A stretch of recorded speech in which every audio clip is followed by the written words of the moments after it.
Good morning, ma'am. Good morning, classmates. I am Jogert Pontumiwala, and today I'll be discussing the issues and concerns of GMO or genetically modified organisms. By the way, I am from the group 3, and our main topic is genetic engineering. So, the main function of GMO or genetically modified organisms is to change an organism's DNA so it gains a useful trait, something it naturally doesn't have or doesn't have enough of. So, GMOs are made to improve plants, animals, and microbes so they grow better, resist more, and provide higher quality or more useful products. But behind these advantages, there are a lot of people and scientists who are against with GMO or genetically modified organisms. So, critics label GMO as Frankenfood. Are you familiar with this term, Frankenfood? This term actually comes from the famous novel Frankenstein by Mary Shelley. So, for everyone's information, this story, or novel rather, is a Gothic horror classic, and it's considered one of the first science fiction novel ever written. So, it's all about a young scientist named Victor Frankenstein who created a living creature using questionable materials. So, in this story, he collected different body parts from dead bodies. Yes, from morgues, graveyards, and basically any place that he could find things. And then he stitched them all together and formed them into a living creature. But instead of becoming Victor's greatest success, the creature was rejected. Dili na kay maot ang forma mong na-reject siya sa mga tao, but kung giunsa siya paghimo ni Victor, gamit ang mga different body parts sa patay na tao. That's why na-reject ang iyaang nahimo. So, the creature was rejected by everyone. The creature felt sadness, loneliness, and rage. So, nagtanong siya og kalabot sa kahimo niya, kay wala may ganahan niya. So, according to my research, the creature even ended up murdering Victor's family. So that's the reason why critics label GMO as Frankenfood, because this story reminds us that science, if not handled responsibly, it can create something that we cannot fully control or predict. Now, let's discuss the issues and concerns of GMO or genetically modified organisms. So, ganit siyang lima, muna siya top or main concern sa mga scientists or mga tao nga nung against sila aning GMO. Because we cannot deny the fact nga ang genetically modified organisms sa karon na siya dagang pwedeng mabuhat sa atong environment. Pero, bisan pa bag na mga nindot nga pwedeng mabuhat ang GMO sa atong environment, scientists believed na dagana na siya yung mga consequences nga nagsugod na karon nga dili nato makitaan. So, Joanne, can you please read the first concern? First concern, possible effects on non-target organisms such as beneficial insects, mammals, wildlife, and endangered or threatened species in the environment. Thank you. So, GMO can affect non-target organisms. So, this means GMO traits might accidentally harm animals that were not supposed to be affected, like bees, butterflies, birds, and or even endangered species. The worry is that the built-in toxins in GMOs could weaken or kill these helpful creatures. So ang GMO, there is a possibility na pwede siya maka-apekto and pwede siya makapatay o mga non-target organisms, especially mga beneficial animals sa atong environment. So it can reduce biodiversity. Shania, can you please read the second concern?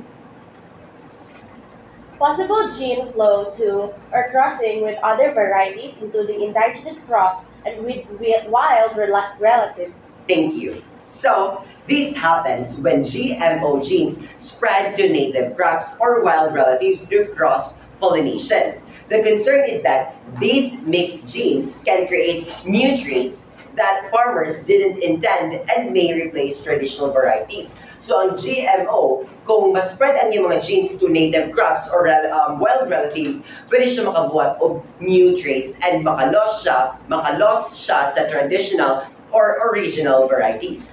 So, the third one, Hazel, can you please read the third concern? Possible formation of resistant insect pests and microorganisms. Thank you. So, constant exposure pushes pests to evolve stronger resistance, making them harder and more expensive to control. Because kung ang usa ka pest become more resistant, the usual pesticides or methods di mo stop na siya og work. And ang mga farmers needs stronger chemicals and di nila mo gasto og dako kay para makakuha sa mga solutions or complete solutions or higher doses. So, the fifth one or fourth one? Fourth one, can you please read, Joanne, the fourth concern?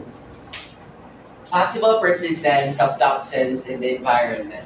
Thank you. So, persistence of toxins in the environment. This means that the toxins produced by GMO plants might stay in the soil or water for a long time. These leftover toxins could affect soil health, insects, or other organisms living in the environment. So katong na-produce nga toxins sa GMO, kung magpabilin na siya sa soil, it can affect the soil health and it can also pwede siya makapekto sa ecosystem. So instead na pwede na siya muhawa ang mga toxins, pwede siya magpabilin and maapektuhan ang mga plants na dapat dili unta pwede maapektuhan. So the fifth one, possible formation of human diseases such as allergy and cancer. So, some people worry that GMO foods might trigger allergies or long-term diseases like cancer. Though wala pa siya na-prove, but this concern exists because GMO introduce new proteins that our body may react to. So, these issues reminds us that every scientific breakthrough has two sides. Genetically modified organisms can help us, but they can also affect the world around us in ways na dili na to makitaan or we might not immediately see. So, that's why scientists can now continue to research and investigate these risks to make this technology truly works with nature and not against it. So now, let's move on to the genetically modified organisms risks. So, can you please read, Joel, the GMO risks?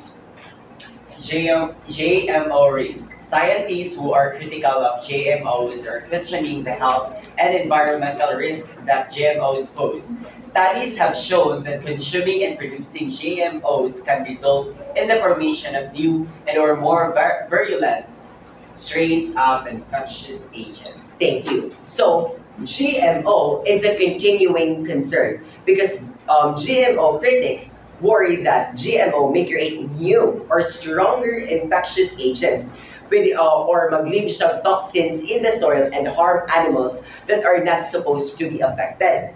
They also point out that we still don't know. Ang mga scientists, they believe na wala pa dyan nakabalo sa long-term effects aning GMO. So, mauna siya, that's the thing na kinahanglan dyan investigate og ayo sa mga scientists kung unsa dyan long-term effect aning GMO sa atong environment. Labaw na kay makapekto siya sa mga plants and animals that were not supposed to be affected. So, the following are some examples of missteps concerning GMOs or genetically modified organisms. So, Joel, can you please read the number 1? Bt toxin and monarch butterflies. Laboratory experiments suggest that death may occur among monarch butterfly larvae that ingest Bt corn pollen on host plants. Thank you. So studies showed that when monarch butterfly caterpillars accidentally eat Bt corn pollen on the leaves of their host plants, they may die. Pwede sila mamatay kung makaon nila tong Bt corn pollen on the leaves of their host plants. This raised concerns that GMO crops harm innocent or beneficial insects in the environment. That would be all for my part. I hope that you've learned something from my report today. Thank you for listening. Goodbye and bye-bye.